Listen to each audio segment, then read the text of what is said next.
Ողջույն սիրելի հեռուստադիտողներ, եթերում ազատ շփումն է։ Դե ինչ երեք իրենց ընդդիմադիր հռչակած ահաբեկչական ուժերը բողոքի ցույց էին անում ինչ որ քաղբանտարկյալների ազատության համար, որպեսզի որ Հայաստանում չկան, առհասարակ Դոն Կիշոտությունը նրանց մոտ ինչ որ մոդայի կա, որովհետև նրանք սիրում են ստվերների, հողմաղացների հետ կռիվ տալ։ Ցավոք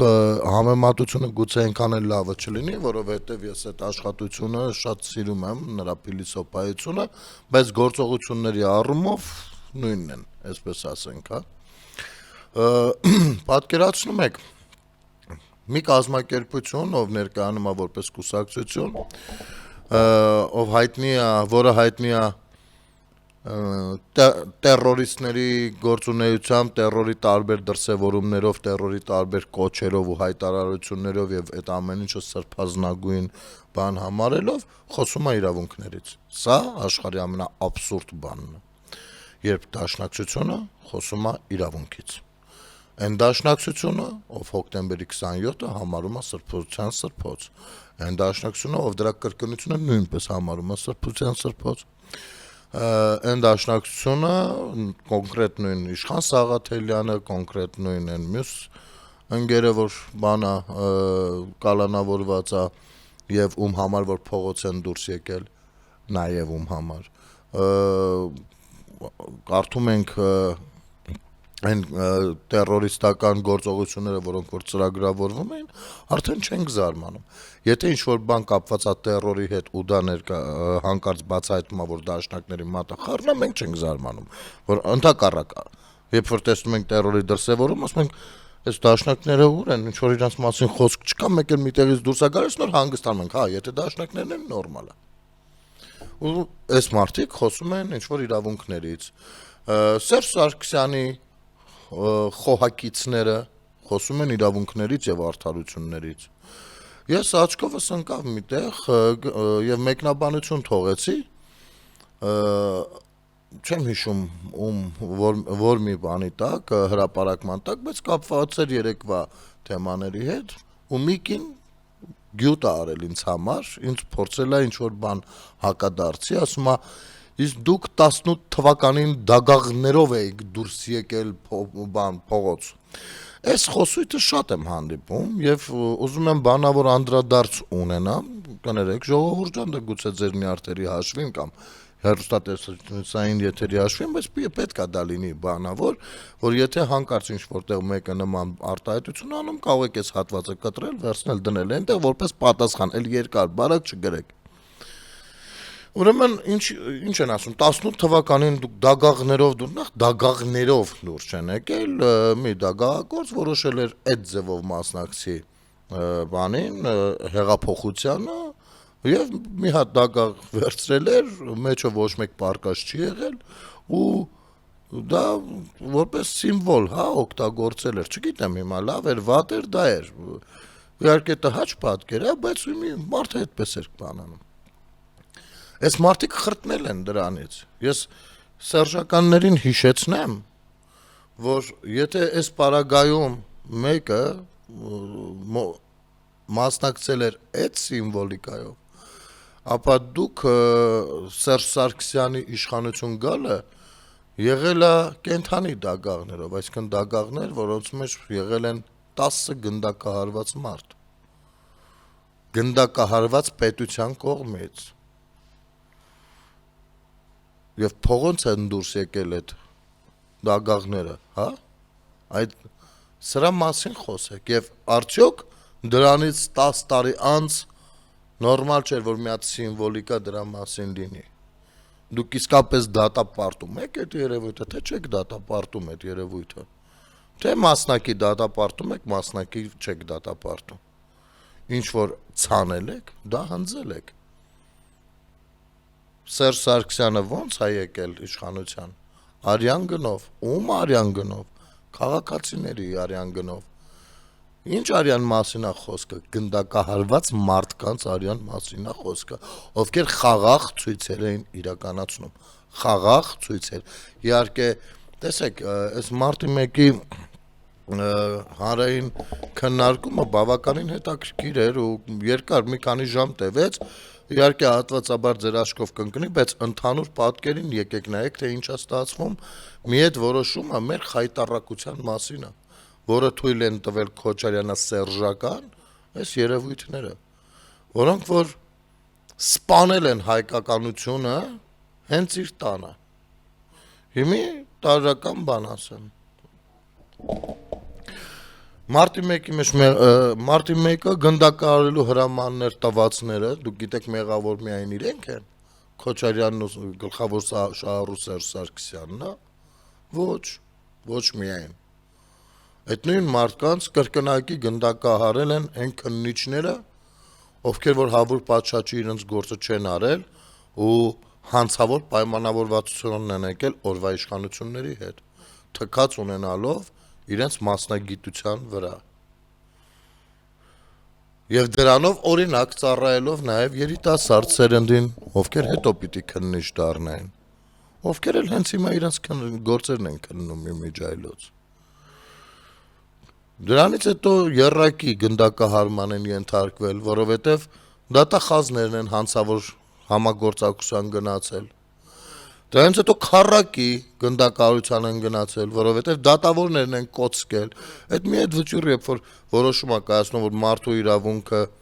բան է եղել, նո մարդու ապրելու իրավունքը չի պաշտպանել պետությունը։ Սա մեր դատարանները չգիտեին այդ օրենքի կետը, չէին կարող այդ եզրակացությունը անել։ Բայց ոչ, նրանք ցանկություն են հայտնել օրվա իշխանությունների հետ համագործակցել եւ քառակի գնդակահարել այդ նույն մարդկանց։ Իհարկե այստեղ կա հնգակի, 6-ակի, 7, դրանից հետո անգամ ոչ մեկ չի ցանկացել կպնի դրան։ Ու այս բոլոր մարդիկ, սրանք մարդիկ են, ովքեր պիտի իմանան, որ իրենց խղճի վրա սա նստած է։ Եվ այս մարդկանց մի մասը երեք մասնակցում էր այս հանրահավաքին, գիտեք ինչու, որովհետև գիտեն, որ իրենք էլ չեն պլստա։ Եվ անունը դրել էին իրավունքի համար քաղբանտարկյալների, իսկապես, որ իրավունքի, որի վրա խորապես թքած եք ունեցել, այն դատաիրավական համակարգի մասին է խոսքը, որը այսքան կառուցելուց հետո անգամ չի շտկվում, եւ այստեղ մի հատ Հրայր Թովմասյանը ասելիք չունի, ով որ սահմանադրություններ փոխում, 301 հոդվածներ հանում արանքից, այն հոդվածը, որով որ պիտի դատվեին։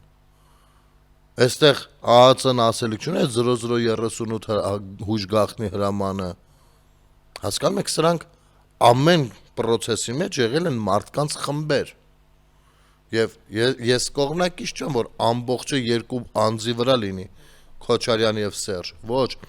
Քոչարյան եւ Սերժ ասելով մենք այս համակարգը պիտի հասկանանք։ Հիմա այս միջավայրն եք թողած եղել։ Ոնց եք պատկերացնում, այսօր քաղաքացու մտածելակերպը ինչպիսին պիտի լինի արդարադատության վերաբերյալ։ Անցել է այդ ամեն ինչի միջով քաղաքացին։ Հեշտ է հավատը մարդու մեջ վերականգնելը։ Ոչ։ Դա թերևս աշխարհի ամենաանհնար բաներից մեկն է անգամ, կարելի է այսպես ասել։ Եվ այսօրվա իրականության մեջ, երբ որ ասում են բան չի փոխվել, չէ՞, բան է փոխվել։ Ու այնպիսի բան, որ ամեն մեկի անելիքը չի։ Այսօրվա դրությամբ մարդկանց մեջ որոշակի հավատ է վերականգնվում, վստահություն է վերականգնվում։ Սրանից ավելի ծանր աշխատանք որևիցե իշխանություն չի ունեցել։ Չի եղել։ Եվ այդ հավատը, որը որ վերականգնվում է, փորձում են նույն մարդիկ նույն ձևով խոցել եւ վերացնել։ Հիմա արդեն սիրելի քաղաքացիներ, ձեր գործն է։ Թույլ տաք դա, թե թույլ չտաք։ Ես մեկը բացառվում է, որ թույլ տամ։ Ու ես շատ ծանր վիճակներում, անգամ իրավիճակներում անգամ թույլ չեմ տվել, թե ինձ համար շատ ծանր իրավիճակներում, թե իմ ընտանիքի։ Բա ոնց ենք անցնում դրա վրայով։ Այսօր, աչքս ընկնում է շատ են նման հայտարարությունները իհարկե նորմալ է որ շատ են, որովհետև դա անհանգստացնող երևույթ է, խոսքը գումար բազության ու նարկոմանիայի մասին է, հա, որը ամբողջ աշխարհում էլ լայն թափ է հավաքել, բայց Հայաստանում բավականին վատն է պատկերը եւ մեր վրա երևում է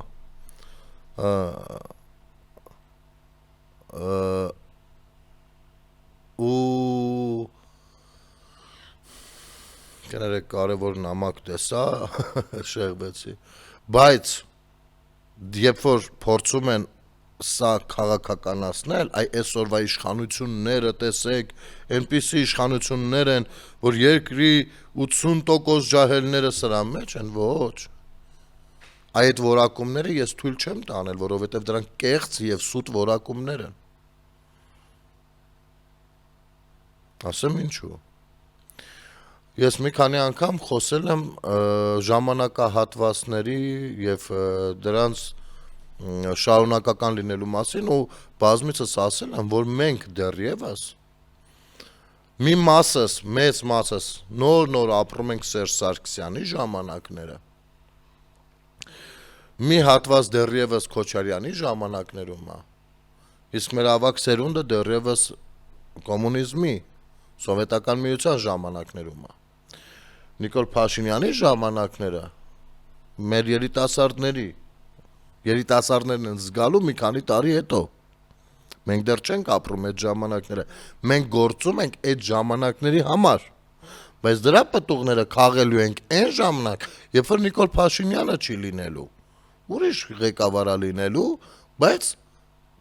այդ ապրողները այդ ժամանակ ապրելու են Նիկոլ Փաշինյանի թողած բանով, հա։ Հիմա ավելի բաց եմ, որ մանրամասն լինի։ Մեր իրականության մեջ դեռևս կան, չէ՞, տարիքով մարդիկ, ովքեր ասում են մեզ, մեր երկրին մի հատ Ստալին է պետք, որ սենց։ Այսինքն այս մարդկանց պատկերացումը պետական կառավարման մեջ այդպեսինն է։ Կարող եք նրանց հակաճառել, չհամաձայնել։ Մեկը ես չեմ համաձայնում, բայց ըմբռնում եմ նրանց ասելիքը։ Ընդունում եմ, որ իրենք կարող են դա ասել։ Հասկանում եք։ Իրենց մեջ կարա, որովհետև իրենց պատկերացումը, աշխարհընկալումը, այդպիսի մարդիկ այդ դպրոցներն են սովորել, այտենց են մեծացել, որոշակի բարոյական նորմեր են եղել, որոշակի պետական դաստիարակություն, որը իրենց այդպիսինն է դարձրել։ Հա, այս մարդիկ տենց են մտածում։ Այսինքն մենք ինչ որտեղ դեռ սովետական միության բանի տակ ենք։ Քոչարյանի ժամանակները, երբ որ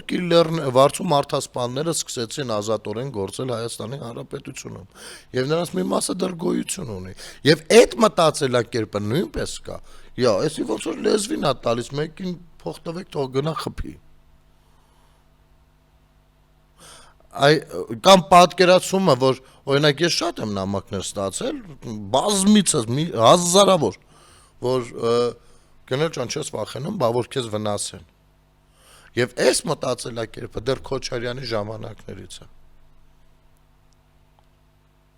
Սերժի ժամանակներից այն մտածելակերպն է, որ եթե մարդը հարուստ է, ամեն ինչ կարա անի։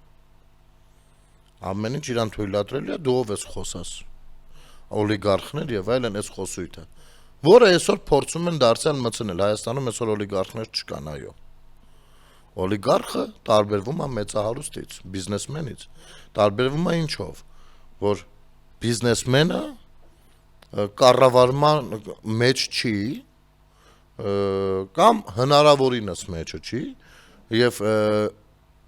իր բիզնեսի նպատակարարությունից ելնելով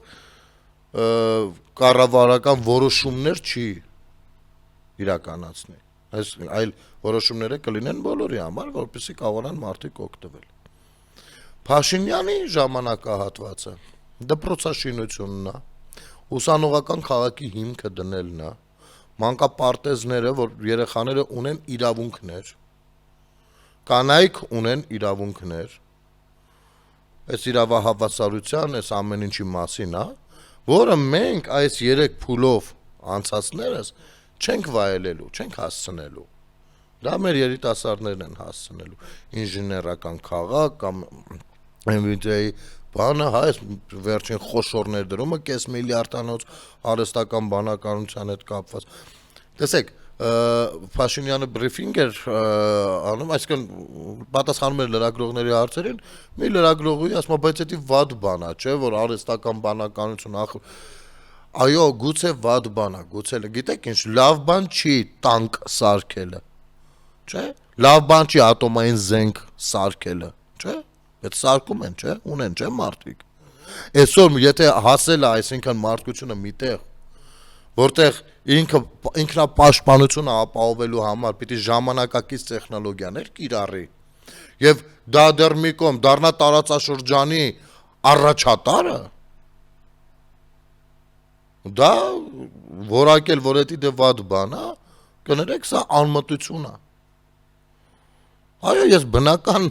շփումների, բնականի կողմնակից եմ, որ ասում են ինչը բնական է, դա բարոյական է։ Բայց եթե մենք չդառնանք սրա կրողը, աշխարհում մեկ այլ երկիր է դառնալու եւ անկախ նայած վատն է թե լավն է, մենք լինելու ենք դարձյալ դրա զոհը, ու էլի խոսելու ենք աշխարհի անարդարությունից։ Բայց մենք հայտ ենք ներկայացել առաջատարը լինելու։ Ընդ որում 20%-ը օգտագործելու ենք մեզ համար, 80%-ը վաճառվելու է տարածաշրջանի ամերիկյան ընկերություններին։ Սա գիտեք ինչ հեղինակության մասին է, դուք կարող եք պատկերացնել սա։ Բայց սա մենք չենք վայելելու։ Ես ինձնից տարիքով մեծերը կամ իմ հասարակակիցները հազիվ արհեստական բանականություն բառն ենք ասում, ուր մնաց թե գնանք 0-ից բան, չէ։ Որովհետև այ հենց դրա մասին եմ խոսում, այդ էպոխան մերը չի, մերը դեռ էս 3-ն են։ Եվ ամենաշատը վերջինը Սերժը։ Մեր մտածողությունները այդտեղից են դուրս բխում։ Հիմա թե Քոչարյանի, թե Սերժի ժամանակ կազինոների բում էր Հայաստանում։ Եվ եթե երկրիդ ղեկավարը, բոլորս գիտենք, չէ, որ Սերժը Ղոմարբազա, բոլորս կար Հայաստանում մարդ, ովսս միամիտ իմացավ, նոր է իմանում կամ հեղափոխություն եղավ, նոր իմացավ։ Ոչ, բոլորս գիտենք։ Բադեն-բադեններն էլ գիտենք, Մոնակոներն էլ գիտենք, ամեն ինչն էլ գիտենք։ Եվ Հայաստանում կազինոները ոնց էին գործում, դա էլ գիտենք, ինչ սպանություններ էին լինում, դիլերներին ոնց էին ծեծում կազինոներում, որ լավ քարտ չի տալիս, թե ոնց պիտի տա ինքը բաժանում է։ Այս ամեն ինչը մենք շատ լավ գիտենք, հիշում ենք։ Եվ այսա պիտի հետևանք թողներ, չէ։ Դա կներեք, քիմիական նարկոտիկի նման մի բան է, որից եթե անգամ բուժվես այդ բանն էլ կախված, միևնույն է ինքը ամբողջ կյանքիդ վրա հետ կա թողնում։ Եվ դու էլ չես լինում այնպիսինը, ինչպիսինը կարող էր լինել։ Հիմա եթե այս պետական մակարդակով սա է եղել, պարզապես ոստիկանները ինչ նարկոտիկ ցրողներին պիտի ձերբակալեին, ով է ձեզ ասում։ Եթե նարկոտիկի գործը իրանցն է, ոնց կարող, ով էր ոստիկանը, որ գնար ձերբակալեր մեկին։ Համ երկու հատ բան է, այնտեղ պսիշկեքը որ լինեն, լռանան մի քանի հոգու կարելի էր ու վերջ։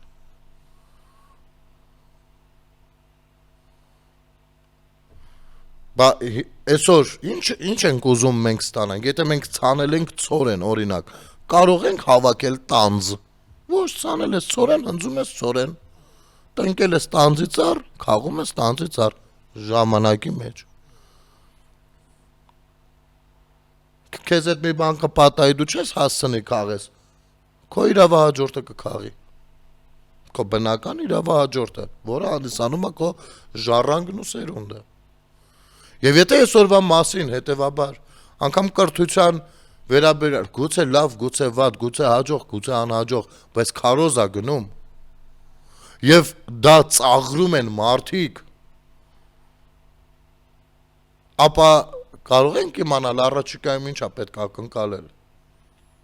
Տեսեք, շատերն են ասում, սրանք դուրս են եկել մարդուկ են, բա տենց են անում, բա գիտեք ինչ։ Անում են այնքան Տիկին Աննա Հակոբյանը, հենց անոնից սկսած շատերին այդ նորա ձև է, բառը ինձ դուրս չի գա, ախպեր, դուրը չի գալիս, դու կարաս լավը անես, խնդրեմ, մոնոպոլիա չի դա, խնդրեմ, Կազմակերպի արա ավելի լավը, ես նստեմ գովաբանեմ, այդ դեպքում իսկապես կասեմ, որ հաջողվում է կարծես թե, որովհետև այն մտավորականները, իրենց մտավորական հռչակացները, լավ կլինի ոչ թե ծաղրեն այս նախաձեռնությունը, այլ մի նմանատիպ նախաձեռնություն էլ իրենք ստեղծեն, ոչ թե մրցակցելու համար, ոչ թե ցույց տալու համար, թե բան, այլ այդքան հավատալով այդ գաղափարներին ու անհրաժեշտությանը, խնդրեմ, բաց այդ դաշտը, դուրս եկեք փողոց երիտասարդների հետ շփվեք ու կտեսնեք, որ բաց է այդ դաշտը, կարճ դադար մեր եթերում.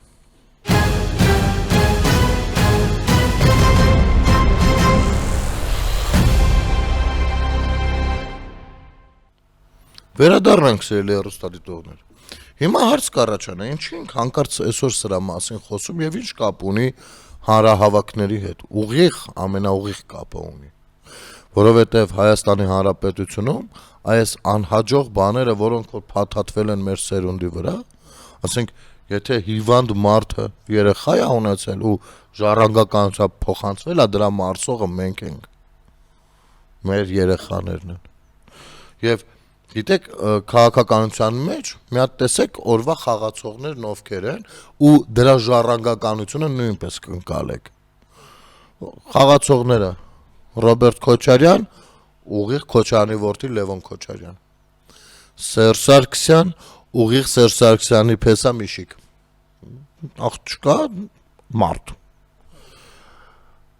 Սամվել Կարապետյան, եղբորորդի Նարեկ Կարապետյան, կռիվը աթոռը հետ վերցնելու եւ ժառանգականությունը ապահովելու մասին է։ Այն բանի ժառանգականությունը ապահովելու,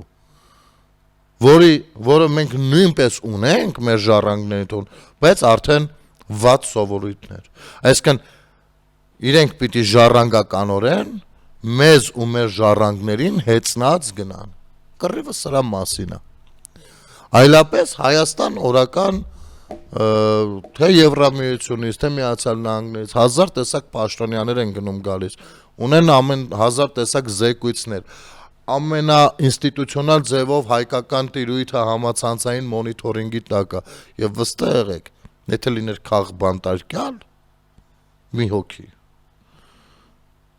չէին խնայի, կասեին, բայց ապուշի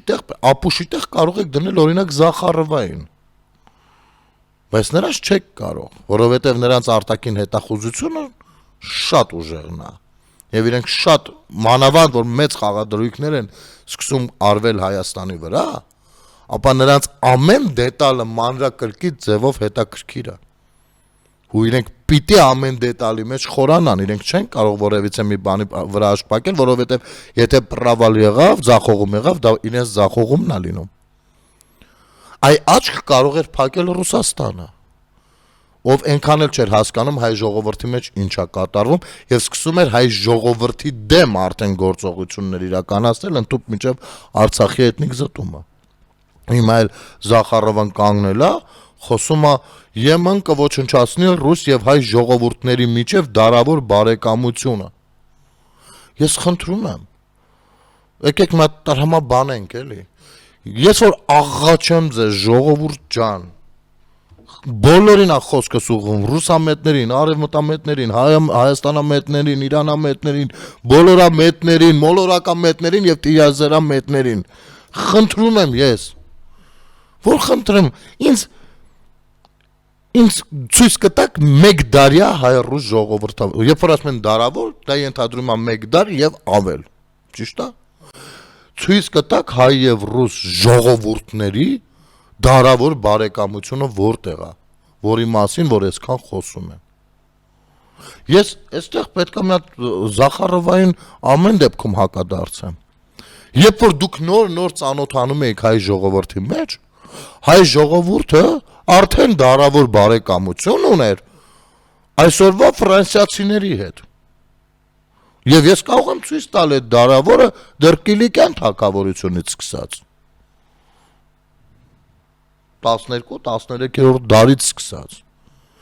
Երբ որ դուք նոր ծանոթանում եք մեր ժողովրդի հետ, մենք հույն ժողովրդի հետ Արդեն ծանոթ ենք մի քանի հազարամյակ։ Երբ որ դուք նոր ծանոթանում եք հայ ժողովրդի հետ, մենք ու պարթևները արդեն հազարատ կռվել, հազար անգամ բարիշել էին, հազար երեխա էլ իրար հարսուփեսա բան էին տվել։ Պսակադրության էին ուղարկել։ Երբ որ դուք նոր ծանոթանում եք հայ ժողովրդի հետ, հայ ու վրացի ժողովուրդները ուսուսի տված երևի միլիոներորդ պատերազմն էին անցնում։ Գոյատևման։ Երբ որ դուք նոր ծանոթանում եք հայ ժողովրդի հետ, էլ որ օրինակը բերեմ, էլ որ բավարացիների, ում։ Ես դեռ խոսում եմ այն երկրների մասին, ովքեր պետական, այն ժողովուրդների մասին, ովքեր ունեն պետականություն։ Իսկ եթե խոսեմ երբեմնի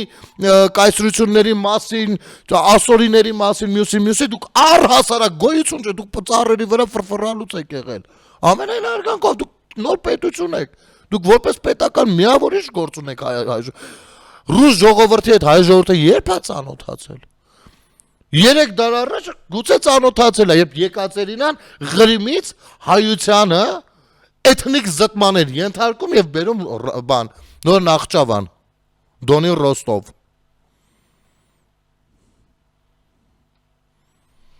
Ինչ դարավոր բարեկամության մասին եք խոսում։ Եվ հետո կներեք, ժողովուրդները Աստծո ստեղծած մարդիկ են։ Ժողովուրդները իրար հետ գուցե եւ կարող են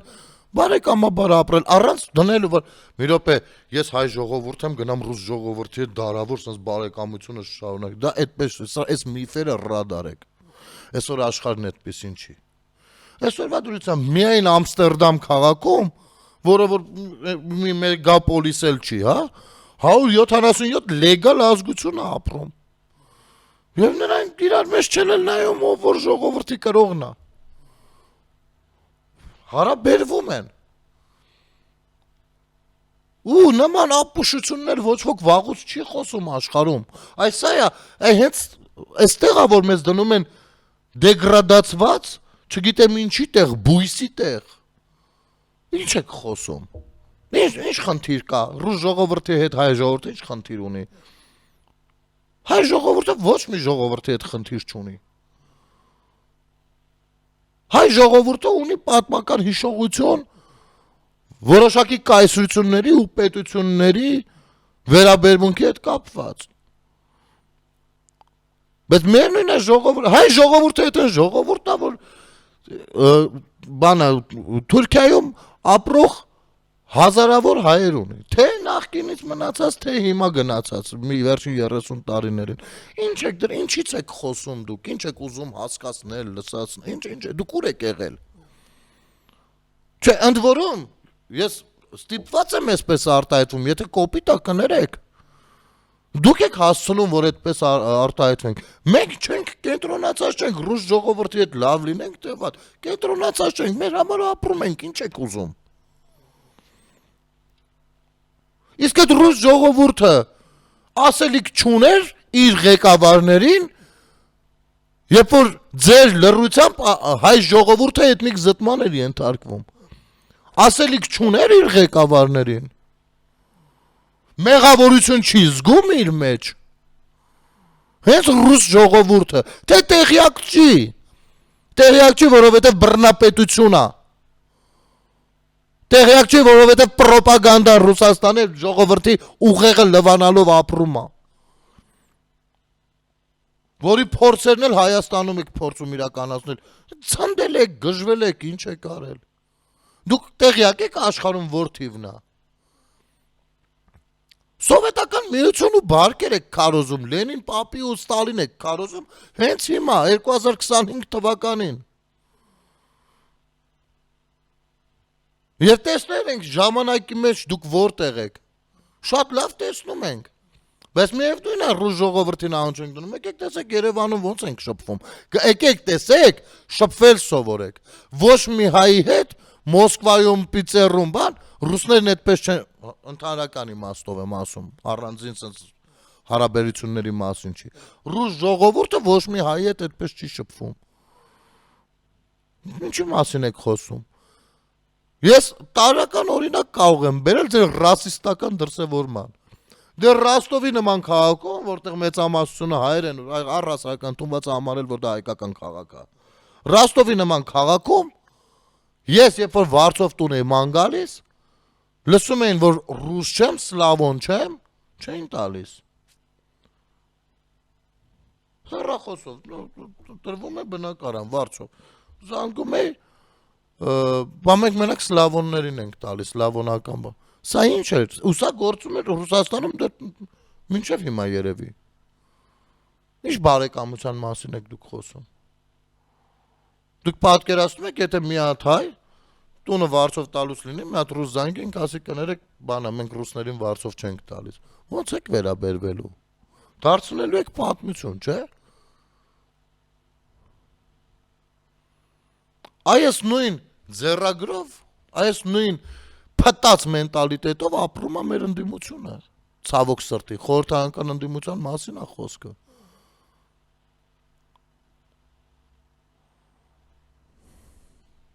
Կամ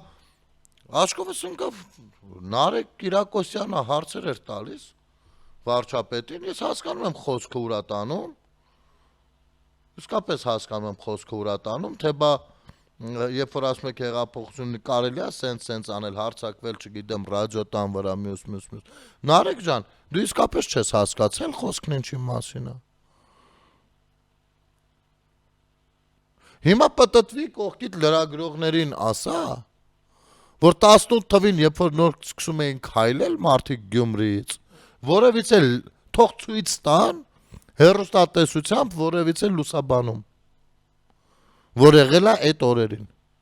Հեռուստատեսությամբ լուսաբանում սկսել է քիչ լինել հենց այդ ռադիոտնից հետո, եւ ռադիոտուն մուտքը հենց դրա համար էր, որովհետեւ Հայաստանը այ Ռուսաստանի նման պրոպագանդիստական ծանր մեխանիզմներով նստած էր ու ճիշտ լուրեր չէր հաղորդում։ Եվ այդ նույն հեռուստատեսությունները, թող այդ կողքիդ լրագրողները մի հատ ասեն, 18-ից առաջ Արցախի հարցով բանակցությունների մասին հեչ ինչ են լուսաբանել մեզ։ Ինչ են լուսաբանել, լավ թե վատ, թող մի բան ասեն։ Ոչինչ։ Թող փորձվեն լուսաբանեն, հələ։ Ոչինչ չեն լուսաբանել։ Մեղավորություն չեն զգում։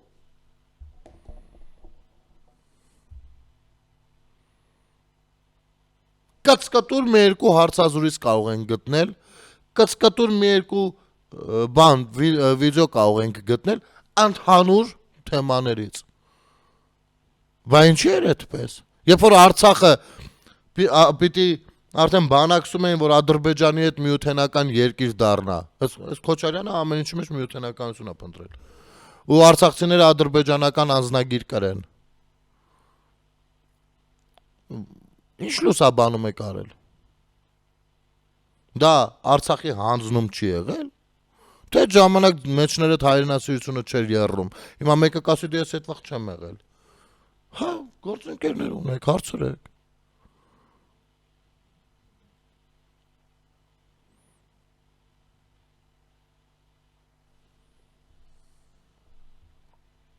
Թե լեզուներդ չորացել է։ Մի հատ հարց տամ։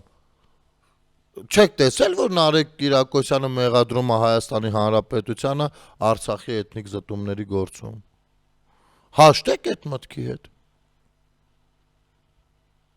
Չեք տեսել, որ Քոչարյան Ռոբերտը մեղադրում է Հայաստանի Հանրապետությանը պատերազմ հրահրելու մեջ։ Հաշտեք դրա հետ։ Տեսեք, ես այստեղ մի զուգահեռ տանեմ։ Խոջալույի դեպքերը անընդհատ փորձում են ներկայացնել, առհասարակ դա տեղի ունեցավ, որ ներկայացվի ցեղասպանություն հայերի կողմից։ Եվ քարոզչամեքենան անընդհատ այդ ուղղությամբ աշխատել է, մինչև հեղափոխությունն էլ ես անընդհատ տեսել եմ այդ քարոզչությունը, անընդհատ ձայն եմ բարձրացրել, ասել եմ ինչի մեր կառավարությունը Սերժ Սարգսյան։ Կառավարությունը չի հակադարձում, ինչի քայլեր չեն ձեռնարկում, սա հետո փորձանք է դառնալու մեր գլխին, եթե միս ու արուն ստանա բանում միջազգային հանրության շրջանակներում։ Իհարկե ժամանակ ոչ մի լրագրող չէր տեսնում, թե թուրքերն ինչ են խոսում, ինչ են անում։ Իհարկե ժամանակ որևիցե մեկը Սերժ Սարգսյանին հարց չէր տալու մի խոսքով։ Բայց ես այդ պայքարների մեջ էի։ Խոսում եմ դա վաղուց վա 13, 14, 15 թվերի բաներ եմ ասում։ Անկամ արդեն աշխարհի որոշ երկրներում Արգենտինայում բան այն հայկականություն բանանող երկրներում արդեն սրանք ինչ որ մայկեքով բոլորով դուրս էին գալիս իշատակի օր, այս կողմ, այսքան չտեսնել այդ ամեն ինչ անհնար էր։ Բայց բերանները փակել են, ծեփել էին ու ասել են ինչ խոսակ։ Այդքան թույլ եք եղել դուք, այս ժամանակվանից եք թքած ունեցել լրագրողական ձեր աշխատանքի վրա։ Մի խոսքով բոլորս գիտենք, որ դա դրա համար է եղել ու այդ բնաջնջումը տեղային իրականացրել են հենց ադրբեջանցիները, իրանք այնտեղ ցնցումների փուլներ, արդեն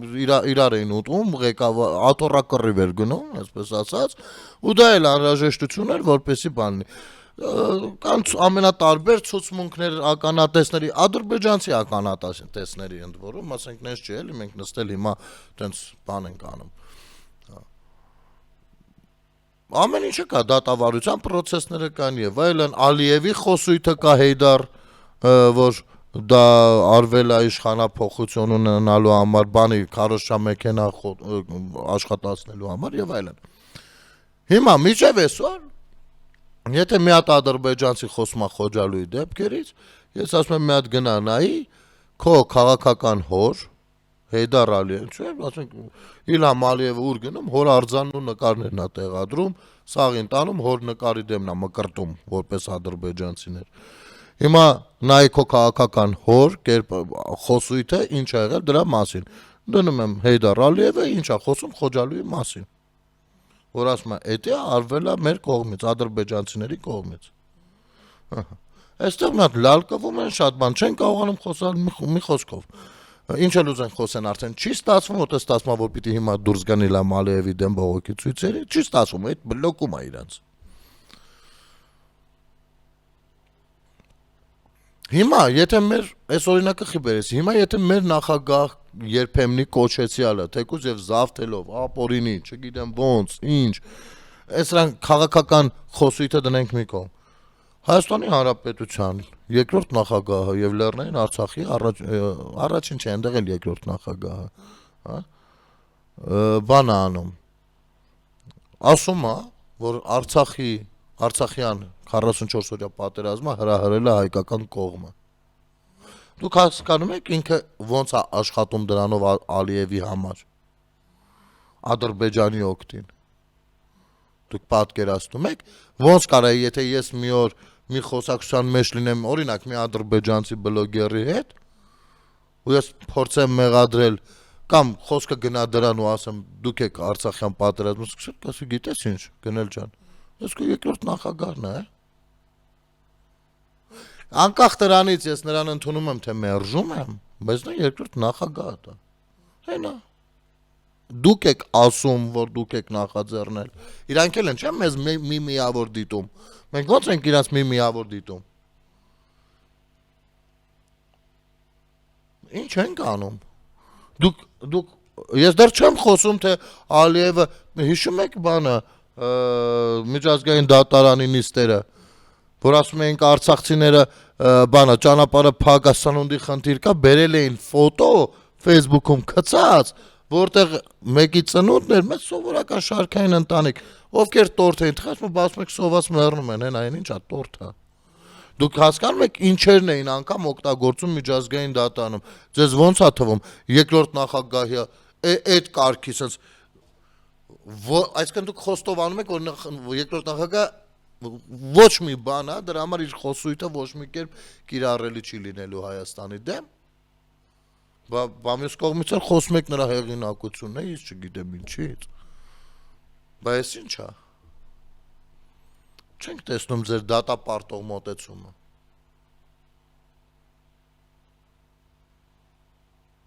Ես այսօր շատ չցանկացա այլ փաստերի մասին խոսել, ինչ-որ փիլիսոփայական զրույց ստացվեց։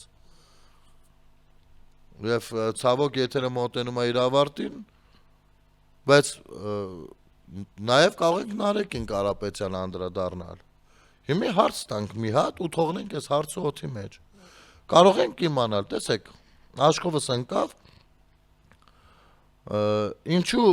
հեծը զրկվեց լիցենզիայից հանրային հեռուստաընկերության եթերում հանրային ծառայությունների կարգավորող հանձնաժողովի նախագահ Մեսրոպ Մեսրոպյան ասաց ամեն ինչ փաստարկված եւ ապացուցված թե ինչ է հանգեցրել այդ որոշմանը դեռ այն հայտնաբերված խախտումները հիմնականում 6 կետի տակ են ամփոփվել սրա մասին խոսել ենք դրանցից առաջինը ՀՑԿ նախագահը նշեց համակարգի սերվերային բազայի ինֆորմացիայի անհասկանալի անհետացումը հիմա որ ասում եմ մի հատ լինի 6 հատից մի հատը արդեն լիցենզիայից զրկում անշակում նայեք որ ինչի մասն է խոսքը ասում այսինքն Բաշխողի էլեկտրաէներգիայի հաշվառման ավտոմատ համակարգի սերվերում գրանցված ինֆորմացիայի անհետացման մասին է խոսքը պարզվում է որ 25 թվականի հունվարի 2-ին սերվերի վրա ինչ որ ծրագրային գործողություններ անելու ժամանակ անհասկանալի իրավիճակում 18 թվականից մինչև 24 թվականի հոկտեմբեր-նոյեմբեր ամիս տնկած ինֆորմացիան ջնջվել է լրիվ պատահական 18-ից հեղափոխությունից մինչև այն տարեթիվը երբ որ սկսել են արդեն բաներ հավաքվել, փաստեր հավաքվել հեծի դեմ այդ ընթացքը ջնջվել է միամիտ սես մեծ նոթբուք ա եղել մեծ երեխա խաղացել միամիտ ջնջել է հասկանում եք միլիարդավոր կառույցի բանը Եվ այն այս պայդրությամբ դեռ վերականգնված չէ եւ նույնիսկ հնարավոր չէ վերականգնել այն էց է ջնջվել որ հնարավոր էլ չի վերականգնել Մեզ այդպես բացատրեցին։ Դա խոսում է այն մասին, որ 18-ից մինչև 24 թվականի հոկտեմբերը ՀՀ բոլոր սպառողների հաշիվների ցուցմունքները, որոնք պետք է արխիվացվեին 3 ամիսը 1 եւ առնվազն 5 տարի պահպանվեին, կանգնած են փաստի առաջ, որ ինֆորմացիան չքացել է։ Սա լիցենզիոն պարտավորությունների լուրջ խախտում է, ասաց Մեսրոպյանը։ Հիմա մարդիկ կարող դատական գործեր ունեն, բան ունեն, չկան։ Բայց Նարեկ Կարապետյան Այս ինչ է, կարող եմ միամիտ գակ իշխանության Հայաստանն էլ պատահաբար ջնջեք, դեռ մի հատ է պաստառ եք դրել, Սամվելը մտածում է ձեր քո մասին, ես որ խնդրեմ Սամվելին կփոխանցեք, որ անձամբ գնել Սարգսյանի մասին, խնդրում եմ չմտածի, որովհետև ոնց նայում եմ, երբ որ դուք մտածում եք, մի բան քանդվում է, եթերում ազատ շփումներ կհանդիպի